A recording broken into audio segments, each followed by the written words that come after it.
खानेपानी मर्मतको लागि हँसिया बोकेर चिलामाडातिर निबा खाने पानी अन्तर्गत यहाँ त सर्लकै गएको छ त पानी होइन त सिर्देन पुचार यो भन्ज्याङ लेनले चाहिँ भएको छ है मुलाबारीले खाँदैन भन्ज्याङ लेन सिरिसम्म पुग्ने यो पानी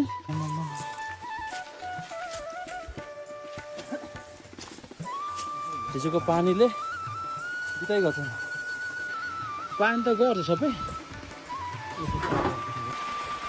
निबुवा भोटे खाने पानी कल कलाउँदा जडीबुटीबाट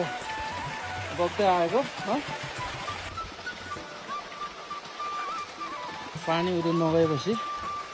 मर्मतको लागि हामी यहाँ आइपुगेको छ के भएको चाहिँ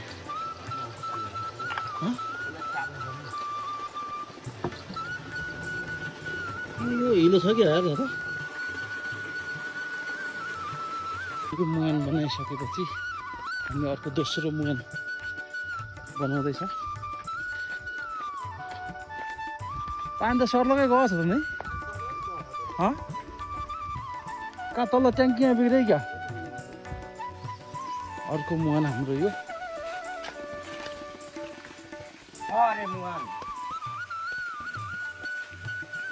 पानी यो यसमा सानो रहेछ है पल्लोभन्दा यसमा अलिक सानो रहेछ तर त ढुङ्गा मुनिबाट आउँछ होला हिजो परेको पानीले अचानक मुहानमा अलिकति समस्या आउँदाखेरि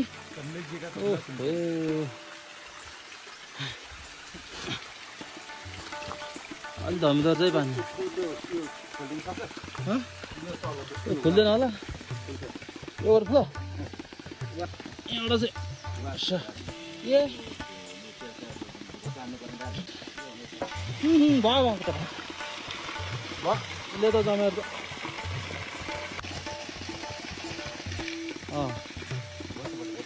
अन्त खुलेर नि ओहो जुगा लाग्न लाग्छ नि जुगा जुगा के जुगा पुरै पातै भरिदिनु